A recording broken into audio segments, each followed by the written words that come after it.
So this, I think, is the next one to try after you do the ones of that crappy that you like. This one is an API made by Checkmarx for Black Hat and DEF CON, and I think it's a much more professional product. So I installed it last night. I installed it before, but it got wiped out, and so I reinstalled it. Now, one thing about it is, like a lot of these, it's intended that you install it on one machine and you scan it and inspect it from that one machine. So you have to do a port forwarding with SOCAT to make this remote thing seem like it's local. So you can do it on Mac, Linux, or Windows with different commands. You can use, Microsoft has a port proxy command in the NetSH interface group, which amounts to the same thing as SOCAT, that lets you have a local listening port which will be forwarded to the remote server. So I've got it here. You just have to install SOCAT and then run it. So it's listening on local port 8000, and when it gets that traffic, it forwards it to this remote server. So now you can view that page. Now the page is here on this screwy port number 4100. And you can open it in a browser like this. This is Opera. And you see a page, but there's no articles. And that is some kind of defect with Opera. So none of these things are ever perfect. It works better in Firefox. So here comes my Firefox. Good. If you put it in Firefox, then you'll see there are articles here. So, all right. And I think this has to do with going through that local port. Anyway, the point is, it's a sort of a blog, and now that you got it working, then there's an API specifications page, which is something you often get with these things that specify how the API calls work. So there's an authentication and a register and login, get current user, and other things like profiles and articles, and all the specifications are here, and you can expand these, and it shows you just what to do. This is a post, and here's the format: email, password, and username. So that's nice, a handy specification of how to make the requests you're going to need. And so you launch Postman and create an account. I think you can't do it with unregistered ones, so up here you'll have an account creation button. I've already made an account. I'm logged in with my Gmail address here.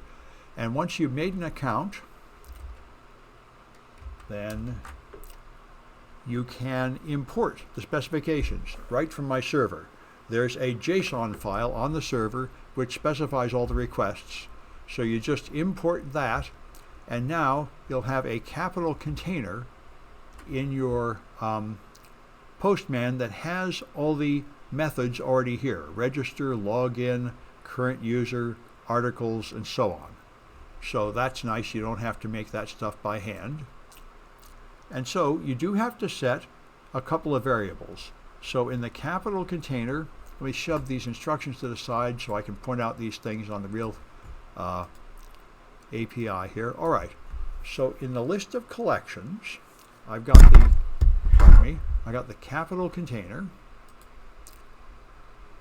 and here are variables. And you have to set the API URL, which is just the URL that leads to it on my server on port 8000/API. And then you're going to need a token. Now this token I'm going to remove because it was from a previous installation that crashed, so I'm going to need to make a new authorization token, and that's what I'm going to do now. So we go to authentication and register a new user.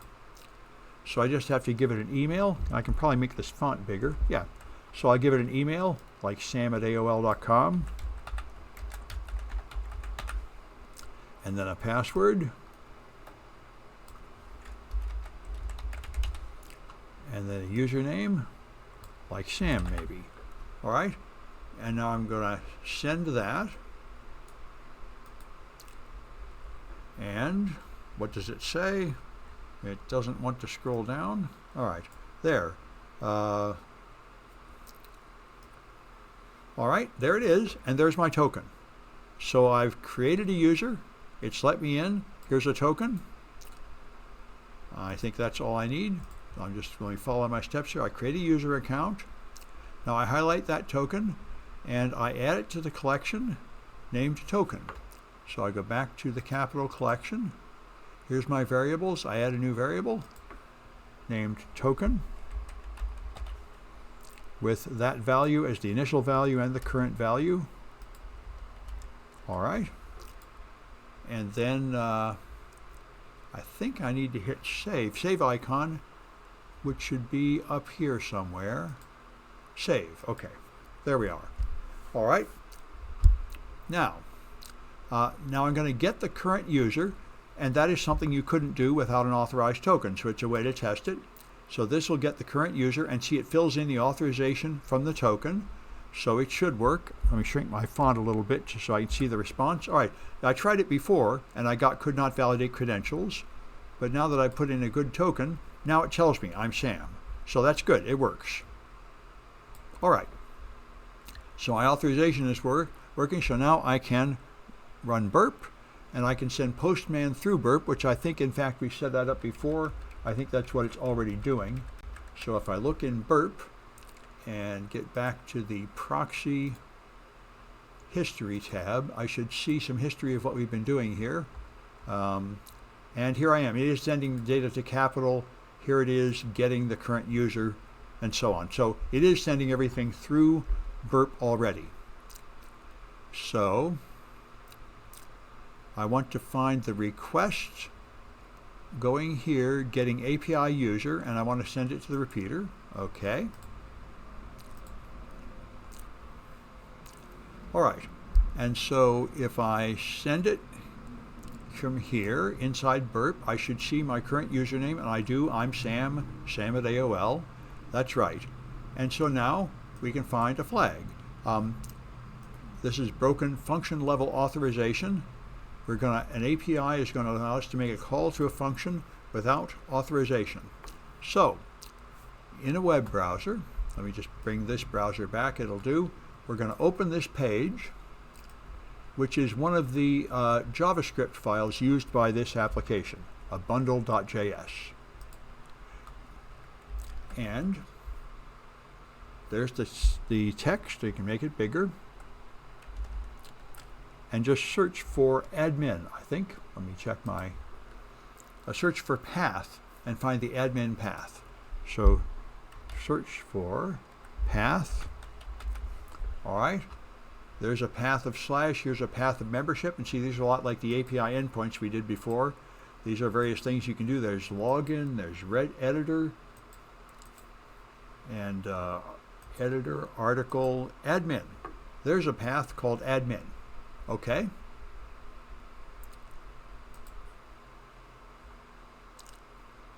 On the repeater tab, we're going to just change this get to reference the API admin endpoint. So let's go back to burp. All right, and this was a get. So I can just go from API, it's API admin, I think. Yep.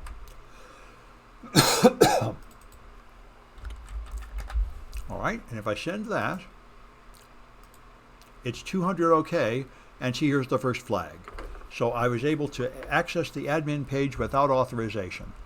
So you see it's working pretty well, and there are flags that appear, and so on. So yeah, that was the first flag.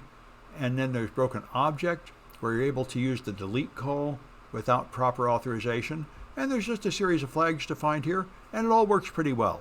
So I think this one is well worth doing if you are done with the previous one. So give it a shot. I'm going to stop this recording.